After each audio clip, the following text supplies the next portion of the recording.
반갑습니다. 오늘은 이사야 11장 말씀을 함께 나눌게요. 7절 말씀입니다. 그날에 사람이 자기를 지으신 이를 바라보겠으며 그의 눈이 이스라엘의 거룩하신 이를 뵙겠고 자기 손으로 만든 제단을 바라보지 아니하며 자기 손가락으로 지은 아세라나 태양상을 보지 아니할 것이며 우상은 허상이다라는 제목으로 말씀 나누도록 하겠습니다.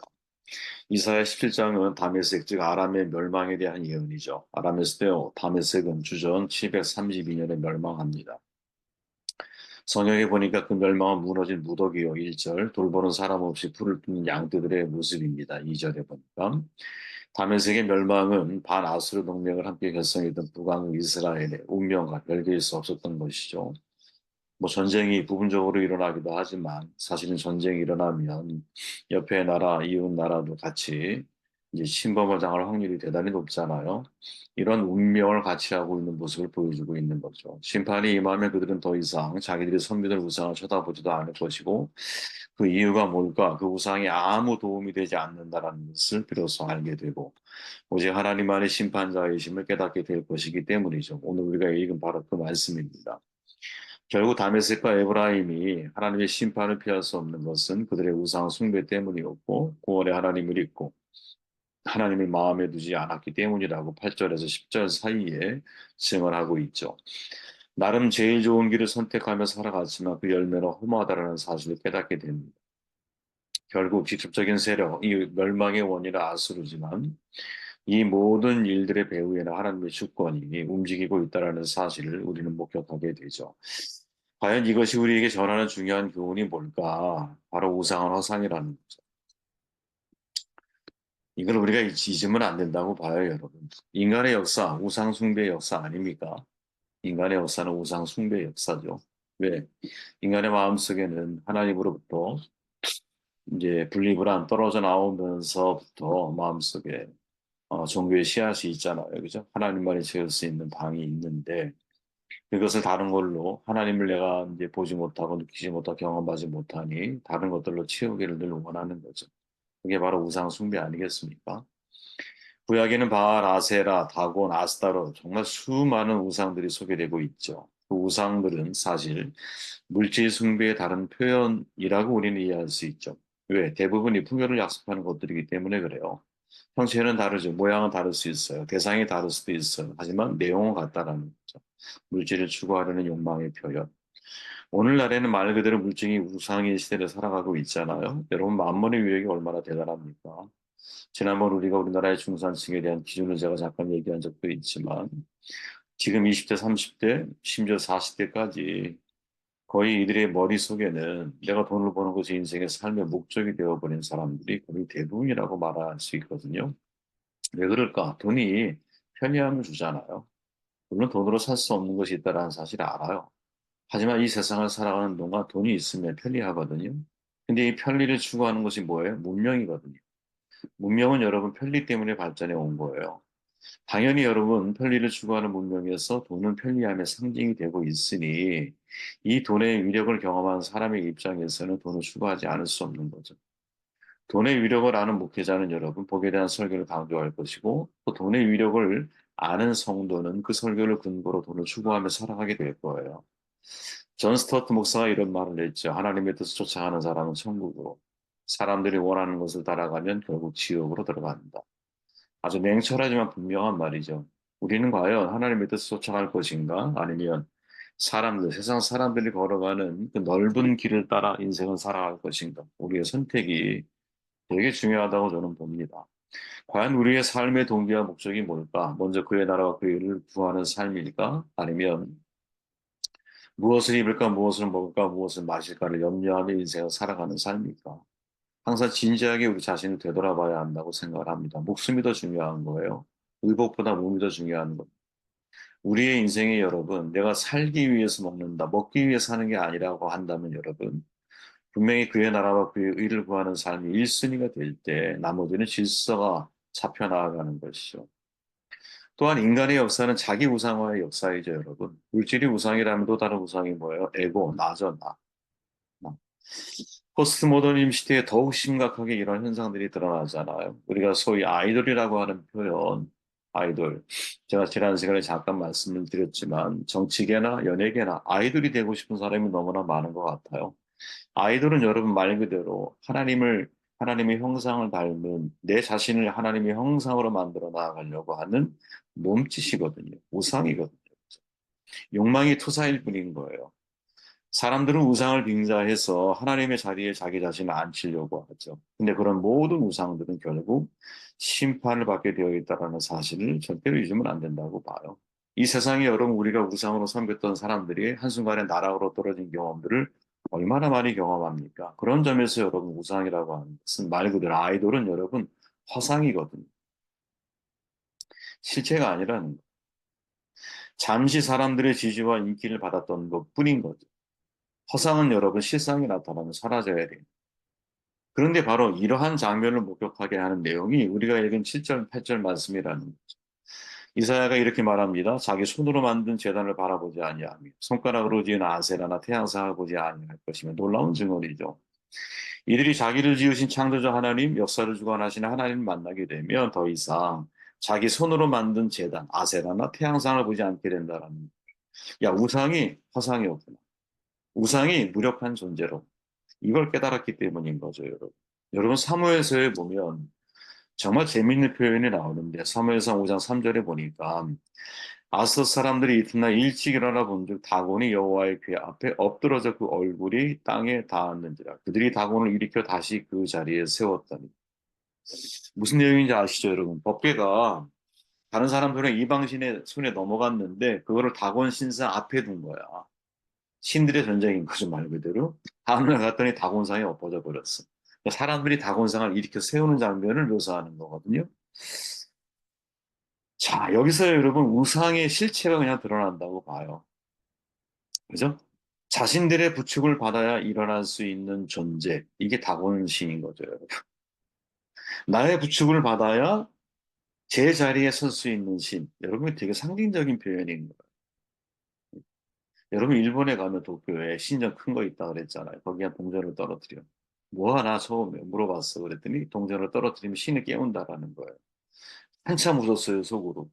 아니, 돈을 줘야 깨어날 수 있는 신이라면 그게 어떻게 신일 수 있겠어요? 여러분, 그게 논리적이고 합리적인 사고일까요? 저는 정말 가장 비합리적인 사고가 말 그대로 여러분 정말 귀신을 섬기는 거죠, 귀신. 그죠?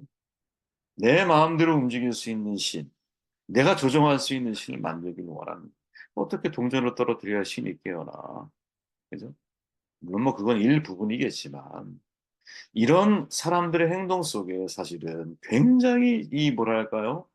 비이성적이고도 맹목적인 그런 신앙관이 여러분 그대로 사실은 담겨져 있는 거죠. 내가 부축해야 일어날 수 있는 신이야. 이게 어떻게 신일 수 있어? 그러니까 진짜 창조자 하나님, 역사를 주관하시는 하나님을 만나게 되면 내가 가지고 있던 모든 우상이 허상이구나 하는 것을 발견할 수 있다라는 것이죠. 모든 우상들은 여러분 하나님을 정면으로 반대하지 않아. 오히려 우상 숭배는 여러분 하나님을 섬긴다고 고백하며 거기에 다른 것들을 섞어서 섬기는 혼합신앙. 이게 거의 가나안에서는 여러분 혼합신앙 형태의 모습이 거의 대부분의 모습이라고 생각하시면 돼요. 하나님과 만본을 겸하여 섬기는. 그죠? 이 우리나라도 마찬가지, 전 세계도 거의 다 마찬가지라고 저는 봐요. 왜? 그냥 갑자기 기독교가 탁 나타난 게 아니죠.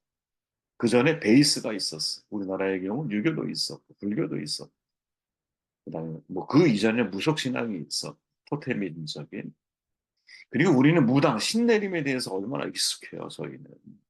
그죠? 외국의 무당은 내가 영원히 나아가서 이 영적인 존재를 만나는 거지만 우리는 신을 받아들이잖아. 물론 이게 여러분 한국에 이제 성령 체험을 하는 데 있어서 굉장히 도움을 많이 주고 여성들이 특별히 성령 체험이 아주 불같이 일어나는 경험들이 많잖아요. 이 수용성이 좋은 거죠. 왜? 이미 우리의 종교성 자체에 많이 내면화되어져 있는 게 그죠. 그래서 우리도 모르게 여러분 혼합된 신앙인의 모습으로 내가 표출될 수 있거든요. 마치 이스라엘 백성이 그죠? 같은 시내에서 같은 공간에 있잖아. 근데 꼭대기에서 모세는 말씀인 하나님을 만나는데 산 아래에서 아론은 금송아지를 하나님이라고 말. 금송아지를. 그죠? 혼합되어 있어요. 우상에 대한 여러분 선지자 예레미야의 증언을 보면 예레미야 이렇게 말하죠. 암송아지는 부유한 농경 문화를 아는 애굽의 상징물이고 소는 농경 문화의 필수적인 도구고 암컷은 생산의 모태이고 어린 송아지는 성장의 상징이므로 거기에다 금을 입힌 금송아지는 풍요와 번영과 문화와 성장을 나타내는 우상의 최종적 표현이다. 되게 중요한 여러분 메시지라고 보거든요. 그러니까 우상의 실체, 우상의 최종적인 표현이 뭐냐? 말 그대로 그거는 인간이 만문에 대한, 그죠? 풍요로움에 대한, 번영에 대한 최종적인 표현이 우상이다라고 말할 수 있는 거죠.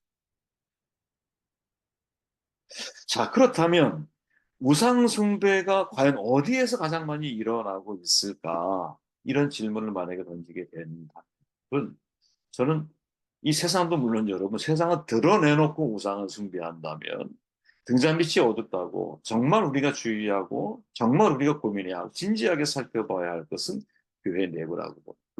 교회 내부. 저 초등학교 교정에 있는 당분상의 문제가 아니야. 크리스찬들의 삶 속에서 이 땅의 교회들 안에 버티고 서 있는 진짜 기복 우상이 더 시급한 문제라는 것이. 이 마틴 루터 그런 말을 했잖아요. 하나님이 교회를 세우면 사탄도 그 옆에 자기 소굴을 판다.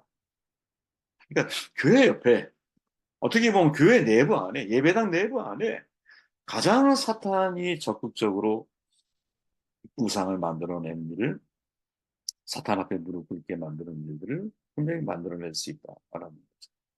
이제까지 모든 이단과 적그리스도들은 여러분 그가 어, 아십니까? 교회 밖이 아니라 교회 안에서 나왔다라는 것이 정설이에요. 우리가 알고 있는 통일교, 신앙촌, 이단으로 단죄했던 정통교단의 입장에서 보면 이 통일교 교주는 여러분 옛날에 유능한 목사였거든요. 신앙촌을 설립한 분은 과거에 아주 영험이 있다라고 알려진 장로였고 그들은 누구보다 여러분 바른 신앙을 하노라고 자부했던 열심히 있는 교인들이었거든요. 그들이 이단 교주가 되었어요. 그들이 그러니까 진짜 우리가 조심해야 할 부분이 뭘까? 야, 우리의 내부에 나도 모르게 하나님 말씀을 통해서 경험하는 하나님이 아니라 내 안에 하나님에 대한 나 나름의 금송아지, 나 나름의 하나님의 형상을 가지고 말씀이 아닌 내가 생각하는 하나님, 내가 필요로 하는 하나님, 그죠? 내가 기대하는 하나님에 대한 형상을 가지고 우리가 하나님을 찾게 되면 그 하나님은 내가 만든 하나님일 확률이 대단히 높다라는 거죠. 그들이 결국 어떻게 돼? 이단이 돼요. 그들이 결국. 오늘날 크리스찬들이 여러분 하나님의 나라와 그의 의를 구한다라고 말하면서 끊임없이 경제적인 성장과 마음을 열어서 끊임없이 풍요로운 문화에 대해서 목마름을 가지고 살아가고 있죠. 이게 바알 신앙이고 이게 아사라 숭배 아니겠어요, 여러분? 경제와 문화 무시해라 이 말이 아니에요, 여러분. 그것이 우리 교회의 최종적인 목표가 되면 안 된다라는 거지. 그죠? 11조를 갖다 바침으로 복을 받고 일천 번제를 함으로 축복을 받겠다라고 하는 이런 성공 제일주의 기복주의 문화가 사실 교회 안에 보이지 않지만 여러분 아주 자연스럽게 이런 문화로 우리가 흘러가고 있다는 대형 교회를 추구하는 중요한 이유 가운데 하나가 성도들의 성숙에는 관심이 없고 교회 성장에 초점이 맞춰져서 그것을 합리화시켜 나아가기 위한 소위 말해서 이제 영적인 부흥을 사실은 내면의 성장을 목표로 한 부흥을 꿈꾸는 그러한 일들이 이 교회 안에서 만약에 벌어지고 있다. 그것을 바라보면서 야 저게 우상이구나 라고 우리는 생각할 수 있어야 한다는 천억짜리 교회당이 예배당이 혹은 10층짜리 교육관이 여러분 이게 하나님의 은혜요 은총요 복입니까? 과연 우리가 그렇게 생각해야 할까요? 신앙촌 예배당은 여러분 한꺼번에 수천 명을 수용할 수 있을 만큼 넓거든요. 여러분 면제부를 팔아서 판 돈으로 지은 성 베드로 성당은 여러분 전 세계에서 가장 웅장한 예술품 가운데 하나예요. 근데 뭐로 만들어진 거야? 면죄부 팔아서 만들어 놓은 거야. 이게 과연 하나님의 뜻입니까? 그게 하나님이 원하시는 걸까요? 그게 진짜 우리가 세워야 할 어떤 유형의 교회로서의 건물로서의 교회일까요? 아니죠. 유형의 교회는 여러분 우리 자신인 거예요. 우리 자신. 우리 자신이 유형의 교회인 거예요. 공동체 이게 유형의 교회인 거예요. 아무런 생명이 없는 건물에 왜 그렇게 에너지를 낭비하고 그 건물을 통해서 자신도 모르는 사이에 성장 물신주의를 그죠? 왜 우리가 지향하며 살아가는 거에 대해서 개탄하는 마음을 갖지 못하는 거죠. 여러분 교황무호설 이거 참 심각하게 개신교에서 말하는 거잖아요.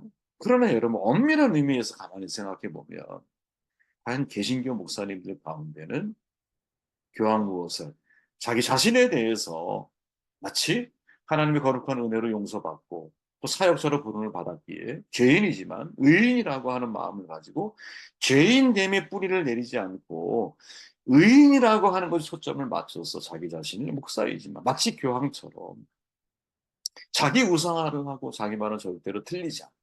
이 말은 절대적인 진리고 그게 이단이잖아요. 그죠? 나도 틀릴 수 있고 나도 변화가 필요하고 나도 매일매일 성장하고 성숙해져야 할 대상으로 나를 바라보지 않는 나는 마치 그런 자리에서 이렇게 뭐랄까 치외 법권에 속한 사람인 것처럼 주의 종은 하나님이 심판하십니다. 이런 말을 해가면서 내가 내 자신을 합리화하며 살아가고 있지는 않아. 이것도 한번 심각하게 돌아봐야 돼. 아니에요, 여러분. 인간이에요, 우리는 목사. 죄인이에요. 죄인 중에 괴수. 그죠? 더 많이 알고 있다라는 것이 오히려 우리에게 큰 십자가의 짐이 될 수 있어요.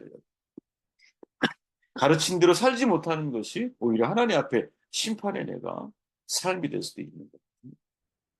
그런 진지함을 가지고 우리 자신, 내 안에 숨겨져 있는 눈에 보이는 우상 말고 풍요를 쫓아가는 이 성장 물신주의 말고 내 자신을 우상화하는 모습이 또다시 나에게서 발견되어질 수 있다. 이 두 가지가 여러분, 이제 신앙을 위장한 정말 우상이 우리 안에 존재할 수 있다.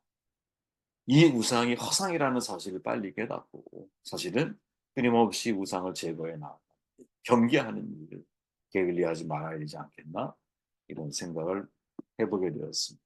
특별히 이사야가 말하고 있는 자기 손으로 만든 제단을 바라보지 않고 자기 손가락으로 지은 아세라나 태양상을 보지 아니하게 되는 이유가 뭐냐? 자기를 지으신 하나님을 목격하게 되었습니다.